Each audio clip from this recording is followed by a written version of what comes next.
Dr. Samuel Grayson had spent 20 years of his life digging through dust and fragments, piecing together humanity's forgotten stories.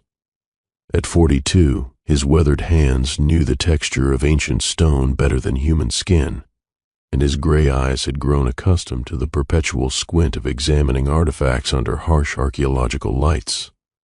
The call from the Romanian Archaeological Institute came on a Tuesday in March 2003. Just as the spring thaw was beginning to reveal what winter had buried, Dr. Grayson, the heavily accented voice, had said through the crackling international connection, "We have found something extraordinary, something that requires your particular expertise with apocryphal texts." 3 days later, Samuel found himself in a rented Dacia driving through the Carpathian foothills, following increasingly narrow roads that seemed to spiral inward like a nautilus shell. The monastery of Monasteria Inger Kazut, the monastery of the fallen angel, had been buried under centuries of earth and vegetation until a mudslide the previous autumn had exposed its bell tower, jutting from the hillside like an accusing finger. The local excavation team, led by Dr. Elena Vasquez, met him at the base camp they de-established in the ruins of what had once been the monastery's scriptorium. She was a thin woman with prematurely white hair and eyes that seemed to hold too much knowledge. "The main structure is intact," she explained, leading him through temporary floodlights that cast dancing shadows on ancient stone walls. 14th century construction, but the foundation stones are much older, possibly 6th century. What's unusual is the preservation. It's as if the earth protected it rather than simply burying it. Samuel nodded, examining the Byzantine stonework. "What makes you think it contains apocryphal texts?" Elena's expression darkened. "Follow me." She led him down a narrow stone staircase that descended into the monastery's depths. The air grew colder with each step, and Samuel's breath began to mist. Emergency lighting had been strung along the walls, but somehow the shadows seemed deeper here, as if the light itself was being absorbed by the stone. "Here," Elena said, stopping before a wall of carved stone. "We found this yesterday." Samuel's breath caught. Carved into the rock face in ancient Greek, Aramaic, and Latin were verses he recognized, fragments from the second book of Enoch, describing the patriarch's journey through the celestial spheres. But these weren't mere copies. The stone itself seemed to pulse with an inner light, and the carvings appeared to have been made from the inside out, as if the words had burned themselves through the rock. "Has anyone translated the full text?" Samuel asked, running his fingers along the carved letters. They were warm to the touch. "That's why we called you," Elena replied. "3 of our translators have tried. All 3 have experienced difficulties." "What kind of difficulties?" Elena hesitated. "Nightmares, waking visions. One of them, Dr. Petrov, was found wandering the mountain at dawn, speaking about ascending through heavens of fire and shadow. He was committed to a psychiatric facility in Bucharest 2 days ago." Samuel frowned. "And you want me to attempt the translation?" "The local villagers have stories about this place," Elena continued. "They say it was built by monks who sought direct communion with heaven, but that they found something else instead. They speak of rules that must be followed to safely navigate the monastery's secrets. Ancient protocols for those who would walk between worlds." "Superstition," Samuel said, though something in the stone carvings made his skin crawl. "Perhaps. But Dr. Petrov was found with these clutched in his hand." Elena produced a piece of parchment covered in hurried handwriting. He wrote them down before he lost his mind. He called them the Rules of Ascension. Samuel took the parchment and read. 1. Never look directly at the carved words after sunset. 2. Speak no names of the divine while below ground. 3. If you hear singing from empty chambers, retreat immediately. 4. Do not follow lights that move against the wind. 5. When ascending, count each step. Never lose count. 6. If the shadows begin to whisper, cover your ears and pray. 7. In the presence of angels, avert your eyes and show submission. 8. Do not trust any voice that knows your deepest secrets. 9. If the stone walls begin to breathe, you have gone too far. 10. Above all, return before the 10th heaven, for beyond lies only madness. Samuel handed back the parchment with a skeptical smile. "Dr. Vasquez, I've spent my career separating historical fact from religious fiction. I'm not concerned about mystical rules or supernatural warnings." Elena's expression remained grave. "Perhaps you should be. We've lost 3 researchers already, and the local villagers refuse to come near the site after dark. They say the monastery doesn't just contain the story of Enoch's ascension, it recreates it." Samuel spent his first night in the monastery's restored guest quarters, a small stone cell that had been fitted with modern amenities. He worked by lamplight, photographing and cataloging the carved texts, making preliminary notes for translation. The work was meticulous, requiring careful attention to archaic grammar and theological context. As midnight approached, he found himself staring at a particularly complex passage describing Enoch's encounter with the angels of the first heaven. The stone seemed to shimmer in the lamplight, and Samuel leaned closer to examine the carving's depth. The words appeared to move. Samuel blinked hard, attributing the illusion to eye strain. But as he watched, the ancient Greek letters seemed to shift and flow like water across the stone surface. Against his better judgment, and in direct violation of the first rule on Petrov's list, he continued to stare. And the angels showed me the waters beneath the firmament. The text seemed to whisper directly into his mind, wherein dwell the spirits of those who drowned in grief. The stone wall began to ripple like water, and Samuel saw faces beneath the surface, faces he recognized. His ex-wife, Catherine, who had died in a car accident 5 years earlier. His research partner, Dr. James Morrison, who had suffered a fatal heart attack during their excavation in Syria. His daughter, Emma, who had been stillborn 18 years ago. They reached for him through the liquid stone, their mouths moving in silent pleas. Catherine's eyes were filled with the same love and disappointment he remembered from their final argument. Emma's tiny hand stretched toward him with desperate need. "Samuel," Catherine whispered, her voice echoing from impossible depths. "Come to us. The waters are warm here. No more loneliness. No more searching for meaning in dead stones." Samuel found himself reaching toward the wall, his rational mind overwhelmed by a desperate longing to touch them again, to sink into those welcoming waters and drown in reunion. His fingertips brushed the stone and found it solid. The faces vanished. The wall was carved stone once more, cold and unchanging. Samuel stumbled backward, his heart hammering. He looked at his watch, 12:47 a.m. He had been staring at the wall for nearly an hour. Rule 1, he thought, never look directly at the carved words after sunset. But it was too late. He had looked, and something had looked back. The next morning brought no relief from the previous night's visions. Samuel found Elena in the main excavation site, directing workers who were uncovering more carved passages deeper in the monastery's foundations. "Dr. Vasquez," Samuel called, approaching her carefully. "I need to ask about the researchers who experienced difficulties. Did they report any specific symptoms?" Elena set down her clipboard, studying his face. "You've seen something?" It wasn't a question. Samuel nodded reluctantly. The carved text. It seemed to move, show me things. Dr. Petrov described similar experiences. He said the monastery was teaching him the path of Enoch's ascension, but that each heaven was guarded by something terrible. Elena gestured toward a newly uncovered section of wall. "We found this chamber this morning. The carvings describe the second heaven." Samuel approached the new discovery. The stone here was darker, almost black, and the carved letters seemed to absorb light rather than reflect it. Even in daylight, reading them required significant effort. As he began to translate, Samuel became aware of a low humming sound echoing through the chamber. At first he assumed it was machinery from the excavation, but the tone was too organic, too musical. Singing. The melody was beautiful and alien, rising and falling in harmonies that seemed to resonate directly in his bones. Despite himself, Samuel found his feet carrying him toward the sound, following a passage that led deeper into the monastery's foundations. Rule 3, a voice in his mind warned, "If you hear singing from empty chambers, retreat immediately." But the song was so achingly beautiful, like the voice of angels calling him home. Samuel followed it down a spiral staircase he hadn't noticed before, one that seemed to descend far deeper than the monastery's documented levels. The walls here were not carved stone, but living rock that wept with condensation. The singing grew louder, more complex, as if a celestial choir was welcoming him to their eternal performance. At the bottom of the staircase, Samuel found a circular chamber lit by a phosphorescent moss that grew in intricate patterns on the walls. In the center of the room stood 7 figures in hooded robes, their faces hidden in shadow.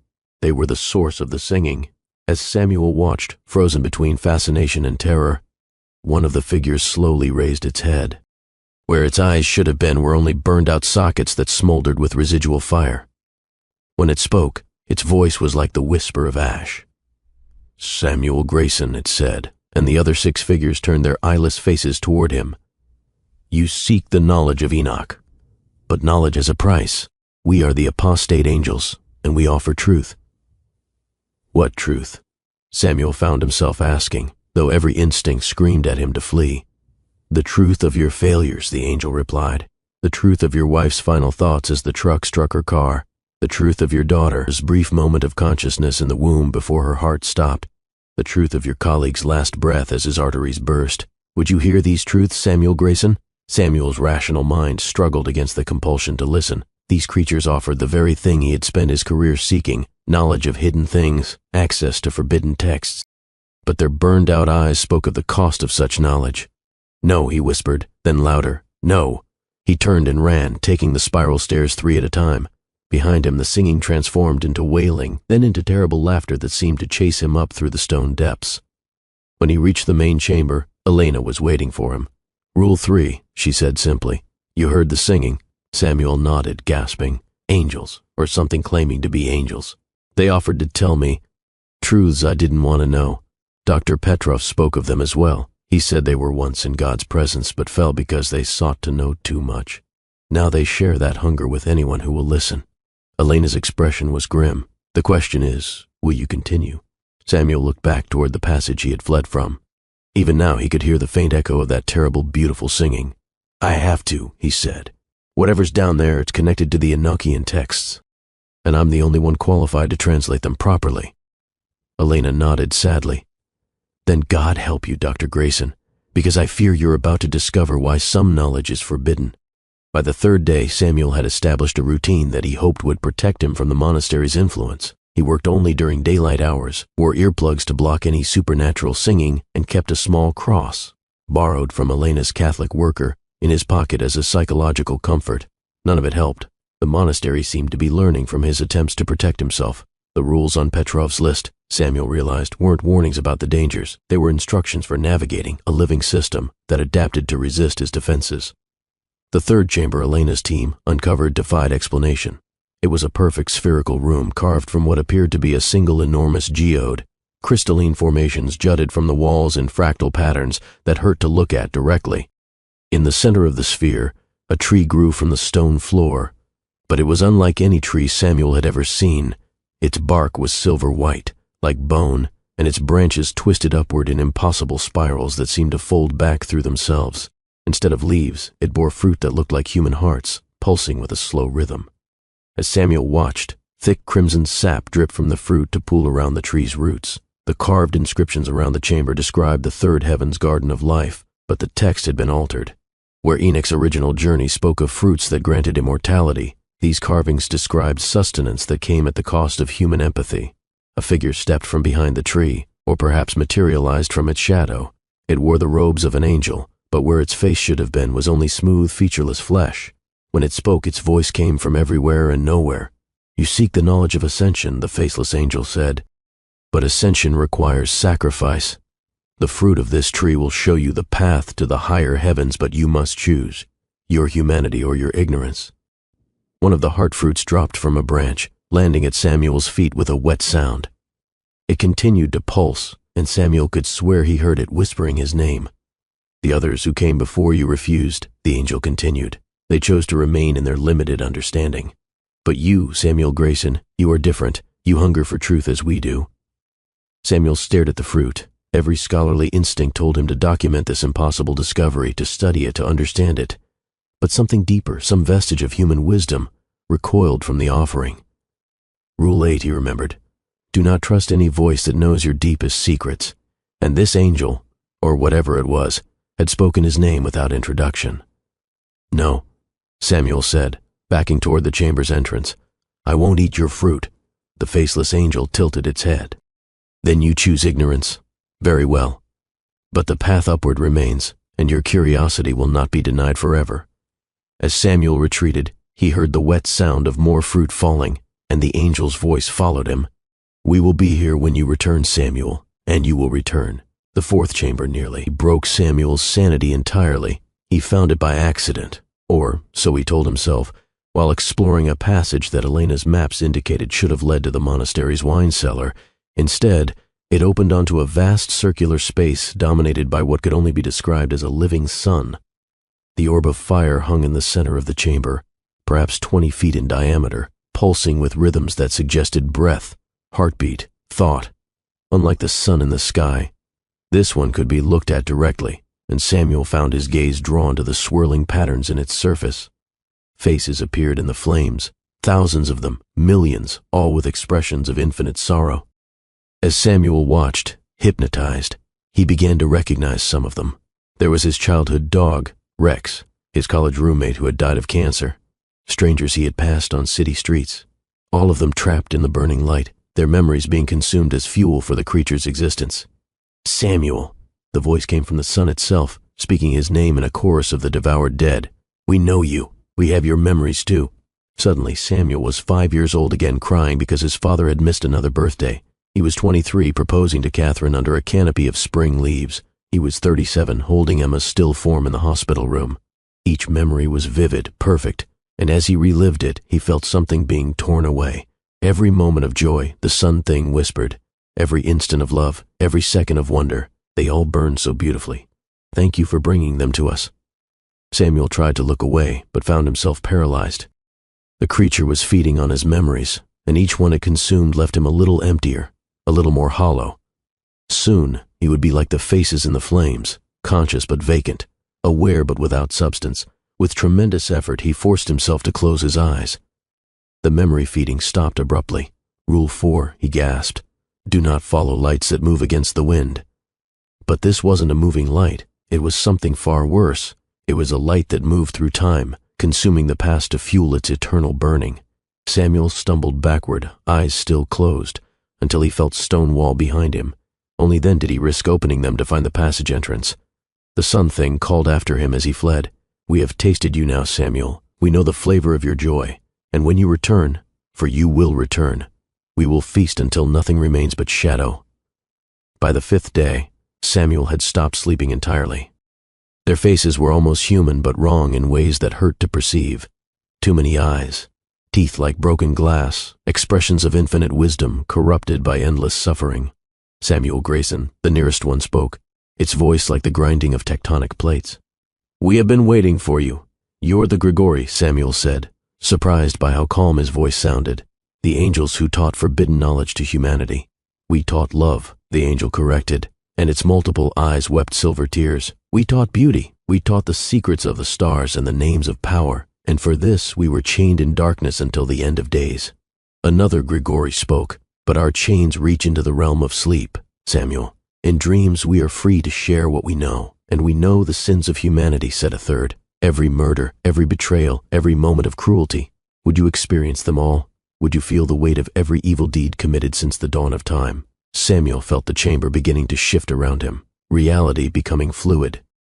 He was no longer standing in the monastery, but experiencing flashes of human wickedness across history. The first murder, the burning of libraries, the screams of the innocent. Each vision was vivid, immediate, and Samuel felt himself becoming complicit in every act of evil he witnessed. Stop! He screamed, covering his eyes. But the visions continued behind his eyelids. The Grigori's laughter echoed through his skull. You cannot unsee what we have shown you, Samuel. The knowledge of human evil is now yours to carry. How heavy it feels, doesn't it? Samuel fell to his knees under the weight of accumulated sin, understanding now why these angels had been chained. They were too dangerous to be free, their knowledge too terrible for any mind to bear. Rule 6, he whispered through gritted teeth. If the shadows begin to whisper, cover your ears and pray. But it was too late for prayer. The whispers of human evil had already taken root in his mind. The 6th and 7th chambers were connected by a narrow bridge that spanned a chasm so deep Samuel could not see the bottom. Elena had protested when he insisted on crossing, but Samuel was beyond reasoning now. The monastery had become a labyrinth that rearranged itself around his presence, and he understood that retreat was no longer possible. On the far side of the bridge, he found what appeared to be an enormous library or office complex. Countless desks stretched in perfect rows, each occupied by an angel in pristine white robes. They wrote constantly in massive ledgers, their faces serene and focused. Dr. Grayson, one of them said without looking up from its work, "Please take a seat. We have been expecting you." Samuel approached cautiously. The angel's ledger was filled with entries about his life, written in flowing script. Age 7, stole candy from corner store. Guilt level, 3/10. Age 16, first sexual experience. Shame level, 6/10. Age 23, married Catherine Mills. Joy level, 9/10. age 24, first infidelity. Self-loathing level, 8/10. We are the recording angels, the being explained, finally looking up with eyes like polished glass. We document every thought, every action, every moment of every life. Your record is nearly complete. Nearly, Samuel asked. There are still choices to be made, another angel said from a nearby desk. Paths not yet taken. We write them all as they occur. Samuel looked closer at the ledger and was horrified to see entries for the future, age 42, discovers monastery. Curiosity level, 10/10. Age 42, refuses fruit of third heaven. Wisdom level, 4/10. Age 42, continues ascension despite warnings. Obsession level, 10/10. You're not just recording, Samuel realized. You're rewriting, changing the entries. The first angel smiled. Memory is fluid, Dr. Grayson. We simply adjust the records to reflect the truth as it should be remembered. Samuel watched in horror as the angel changed an entry about his relationship with Catherine, altering their first meeting from a chance encounter to a calculated seduction. As the words changed on the page, Samuel felt his memory shifting to match. The warmth he had always felt when remembering that day transformed into cold manipulation. "Stop!" he shouted, grabbing for the ledger. But there were too many angels, too many books, too many lives being rewritten simultaneously. Samuel understood that this was the true horror of these heavens. Not just the monsters that devoured memory or corrupted knowledge, but the bureaucratic machinery that retroactively justified every evil, that rewrote history to make suffering seem reasonable. Rule 7, he thought desperately. In the presence of angels, avert your eyes and show submission. But submission would mean accepting their revisions, allowing them to rewrite his love for Catherine into something ugly and selfish. Instead, Samuel ran, crashing through rows of desks while angels looked up from their work with expressions of mild annoyance. Behind him, he could hear the sound of quills scratching on paper, rewriting his escape as cowardice, his love as delusion, his terror as madness. The 8th and 9th chambers opened onto what could only be described as an artificial night sky. Samuel found himself standing on a narrow platform suspended in space, surrounded by constellations that moved with predatory grace. These were not the stars of Earth's sky. These were living things, cosmic predators that had taken the form of stellar configurations to hunt in the spaces between worlds. As Samuel watched, frozen with awe and terror, the constellations began to shift and combine, forming the shapes of massive beasts, a lion with eyes like supernovas, a serpent whose scales were galaxies, a great bird whose wings were made of nebulae. "You have ascended far, little archaeologist," a voice spoke from the stellar void. It came from everywhere and nowhere, the collective voice of hunting stars. Few mortals reached the 8th heaven with their minds intact.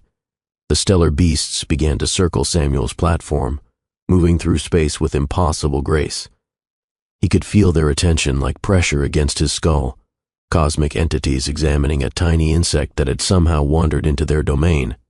"We are the hunters of heaven," the voice continued. "We pursue those who would steal divine knowledge, who would ascend without permission. Your kind calls us constellations, but we are so much more. We are the teeth of God." The platform beneath Samuel's feet began to crumble at the edges. He looked down and saw not the monastery's depths, but an endless void filled with swirling galaxies. "Run, Samuel Grayson," the stellar voice whispered with amusement. "Run as your kind has always run from the dark between the stars, but know this, in the void, there is nowhere to hide."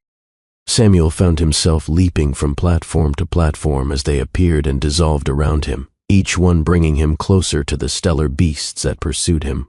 The lion constellation reached out with claws made of burning plasma. The serpent's tongue flicked toward him, tasting the air around his terror. The great bird's wings cast shadows that were themselves alive, reaching for him with tendrils of darkness. "Rule 9, Samuel gasped as he jumped to yet another failing platform. "If the stone walls begin to breathe, you have gone too far."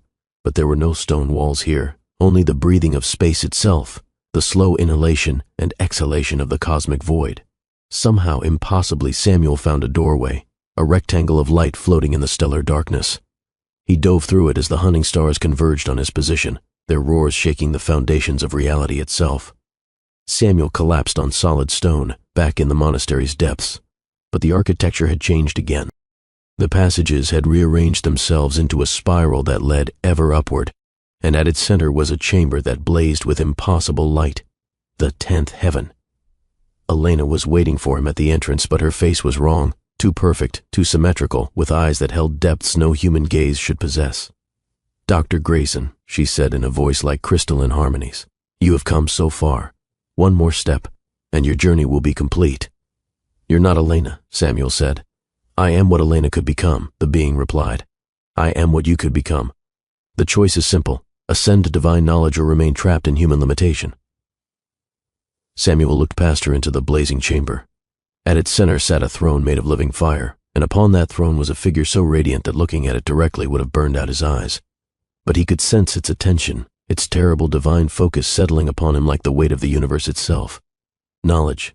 The being on the throne spoke, and its voice was the sound of stars being born. "I offer you knowledge without limit. The secrets of creation, the true names of power, the wisdom that moved through Enoch when he walked between worlds. All I ask in return is that you surrender your humanity." Samuel felt the pull of that offer. After a lifetime of seeking hidden truths, here was ultimate truth, direct from the source of all knowledge. But he remembered the faces in the sun thing's flames, the silver tears of the chained Grigori, the cold satisfaction of the recording angels. Every entity he had encountered in this twisted ascension had offered knowledge, and each had demanded that he become something other than human.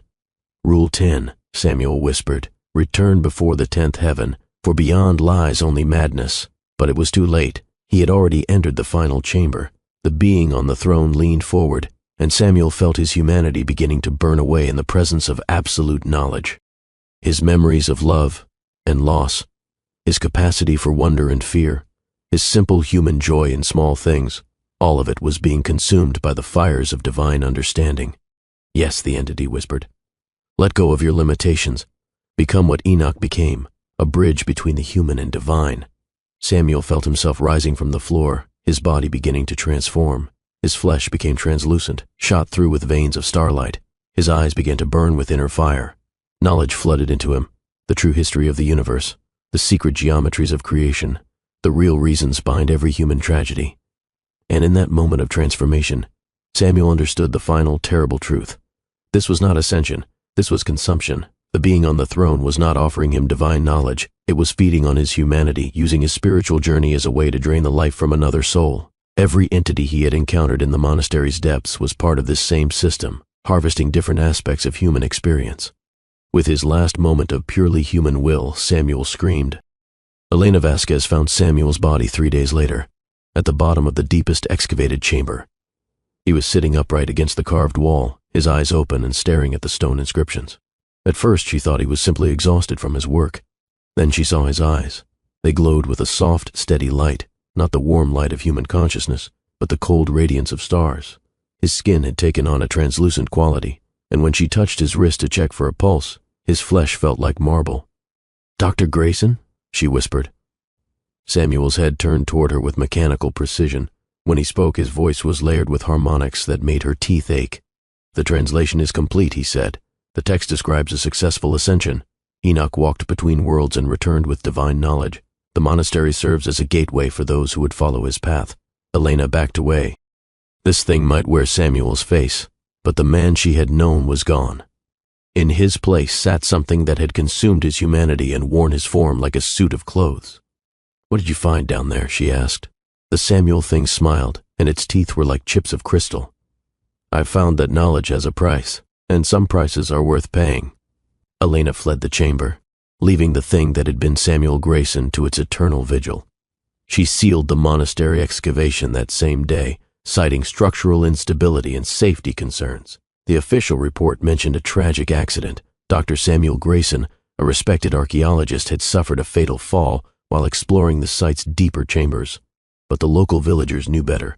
They had heard the singing that now echoed from the hillside every night, beautiful alien harmonies that spoke of journeys through impossible heavens. And sometimes, travelers on the mountain roads reported seeing a figure standing at the monastery ruins, glowing with inner light, beckoning them to come closer and learn the secrets carved in stone. The monastery of Monasteria Inger Kazut remained sealed for the safety of all who might be drawn to seek forbidden knowledge.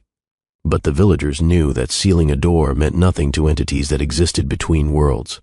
And in the depths of the earth, surrounded by carved warnings that no one would ever read, the thing that had been Samuel Grayson continued its patient work, translating texts that rewrote themselves, preparing the path for the next seeker who would ignore the rules and pay the price of ascending too far into the light. The monastery had found its new guardian, a hollow vessel filled with stolen starlight, waiting to guide other curious souls through the 10 heavens of damnation. And somewhere in the cosmic spaces between worlds, the real Samuel Grayson had become just another face in the flames of a living sun. His memories burned as fuel for entities that hungered for the warmth of human experience. In the end, he had followed Enoch's path, but discovered that some journeys have no return, and some knowledge transforms the seeker into the very thing they sought to understand. The monastery keeps its secrets still, and the rules carved in stone await the next scholar who believes themselves clever enough to navigate the spaces between human and divine. The ascension continues, one seeker at a time, each believing they will be the one to return, unchanged from the burning heavens above. They are always wrong,